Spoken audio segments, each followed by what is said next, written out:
One SA movement leader, Mmusi Maimane, has weighed in on the ongoing violent looting in the country, saying it's a serious threat that shouldn't be sugar-coated. He believes this isn't born out of race, but of insiders and outsiders, those with money and jobs and those with nothing. He's calling for new conversations about how we break down barriers and build a South Africa with an economy that works for all.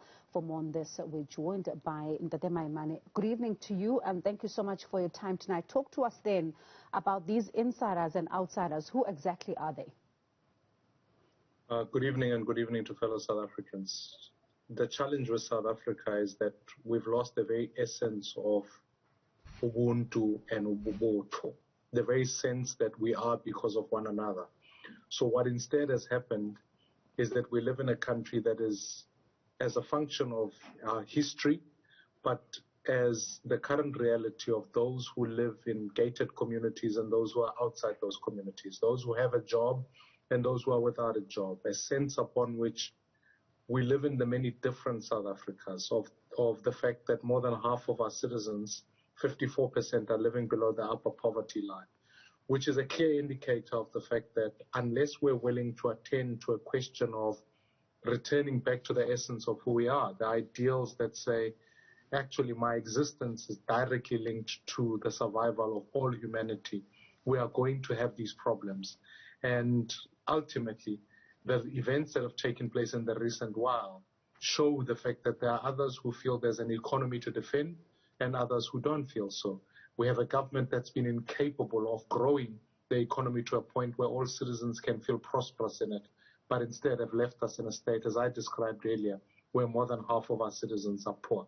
This is not a sustainable solution, and we nearly, without dealing just with the insurrections or counter-revolutionaries or whatever the government wants to call them, at our core, we need to deal with building a South Africa that works for everybody. Do I get you correctly then when you're saying this is not born of, it's born not of race, but of insiders and outsiders? Do I get a sense then, do I capture it correctly, in fact, if I say that you're saying we shouldn't racialize this, but how do we not do that when South Africa is so unequal and the inequalities of the past have not been dealt with?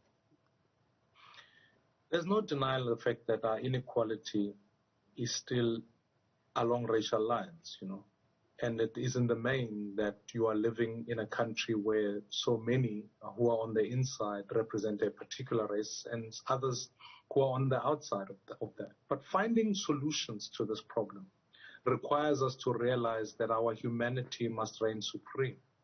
It makes us realize the fact that if you simply reduce it to saying it is the Zulus versus this one, it stops you from actually fixing the core economic problem.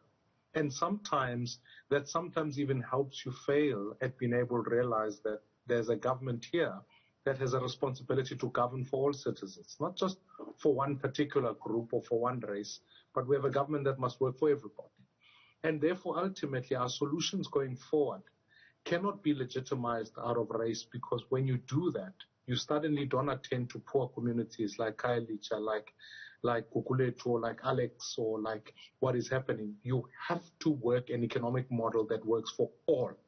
And therefore, ultimately, to address this challenge requires that we take a lens that is focused on the future. So my understanding and my argument even in the piece is that whilst our history has been born out of colonialism about apartheid, we have to find solutions that say, how do we break the shackles of that so that we collectively are engaged in our humanity to build a South Africa that works for everybody. And when we, talk about what has happened recently, one cannot even ignore this opinion piece that we saw that was written by Mmusi Maimane, really just saying that this is how, can be blamed on internal factional battles within the governing party. They are to blame for the state of affairs. That's according to him. And he even just, really lays out at the governing party. Do you think the ANC owes the people of South Africa an apology for the recent events, especially if this article is anything to go by? It's not just a question of an apology. It's that we need action. I've called on many a times to say if the president wants to show leadership, he needs to reshuffle his cabinet.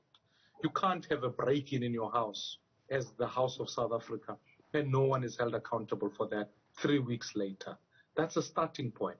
But furthermore, I make the argument even to simply say that until we get to direct elections where we can directly vote for members of parliament, members of legislatures, we are always going to have party dominance that seeks to capture the state. And once the state is captured, it's no different in that it stops working for the people, it works for the political infrastructure. Therefore, we need to reform our Electoral Act. But I've also argued, and will continue to do so, that unless we live in a post-liberation era, a post-ANC era of governance in South Africa, these challenges are going to continue because we have a government that is simply beset on factional issues at the expense of the livelihood of citizens. And talking about a cabinet reshuffle, I wonder then what your thoughts would be on this, because the president told the media today that he is considering it. Of course, this is amid calls that he fires security cluster ministers. But do you think then to try and end this political party dominance that you're talking about, should he look to opposition benches maybe to try and fill some of those vacancies, or does he still then look within his own political home? The president is hamstrung by the ANC. Accountability cannot work because ultimately the president has to get the approval of people we didn't vote for to be in parliament, i.e. the Treasurer General, the Secretary General of the ANC. All of those people decide, in effect, what the executive must look like. And that's the first and most paramount consideration for the president. Come 2024, if we don't do an electoral reform in this country, we'll end up with MPs, regardless of which party they come from, whose loyalty is first and foremost to their party before the constitution. So that is not the panacea to start off with. The panacea is to say, reform the Electoral Act, directly vote for people, and then you can have a cabinet that is chosen from different areas where people know that their service is first of all to citizens rather than to their party. In the current situation as it is, I really do not think the president ought to just only look within parliament itself. He's more than welcome to look even outside parliament.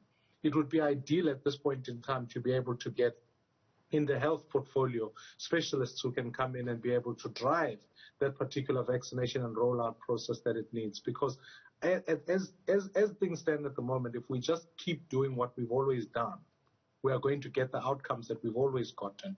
And I'm afraid they are not getting us anywhere.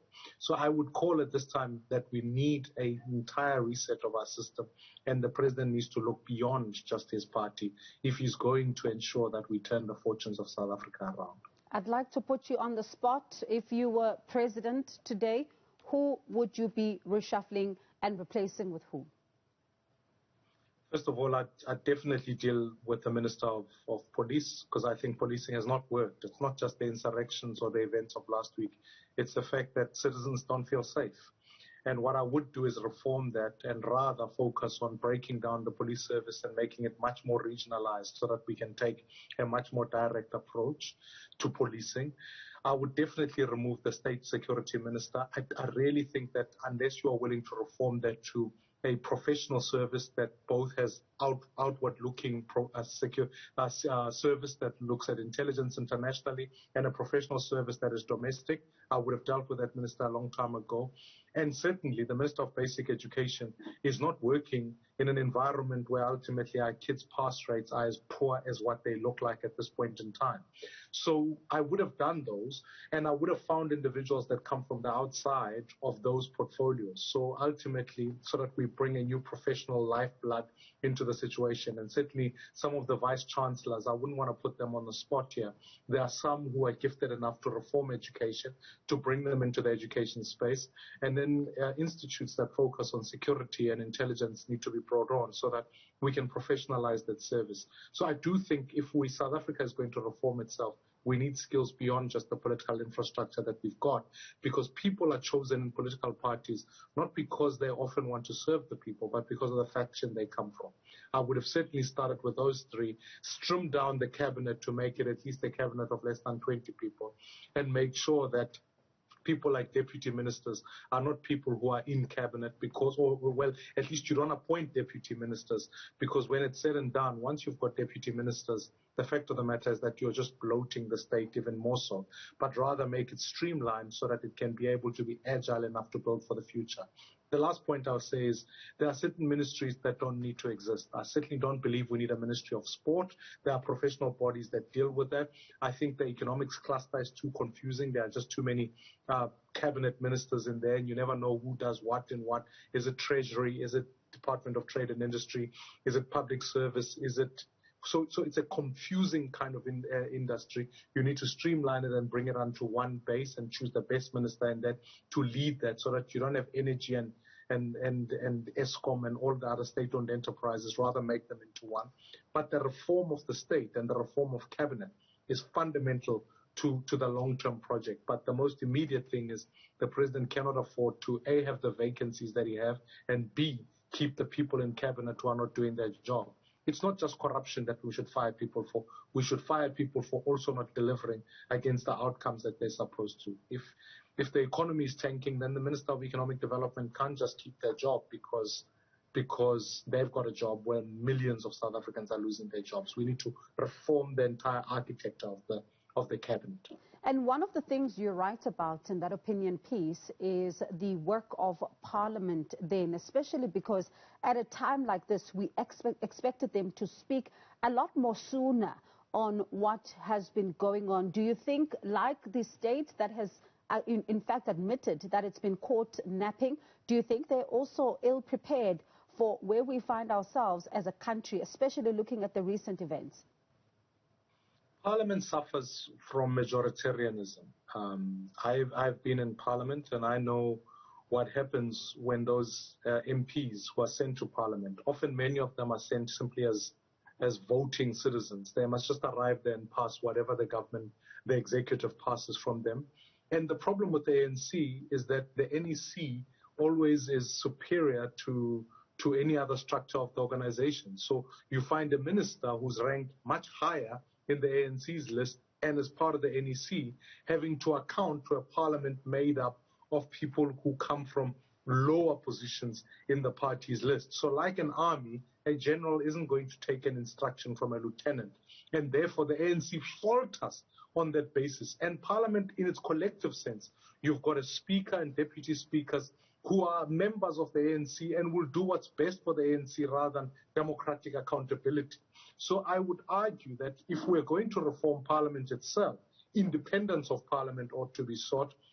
If we are going to start, even bring back the age-old practice of having even some of the presiding officers come from opposition parties so that they can call the government to account, so that when the president promulgates laws such as the Disaster Management Act, etc., someone from another different party can be able to go, Parliament must convene, give oversight to how this works, because ultimately at this point in time, we are a country led by an executive, and an executive that is ineffective at its job. So naturally, there's no accountability, and ultimately the citizens are the ones who get left out in the long run. All right. Thank you so much for your time tonight. That was One SA movement leader, Mmusi Maimane.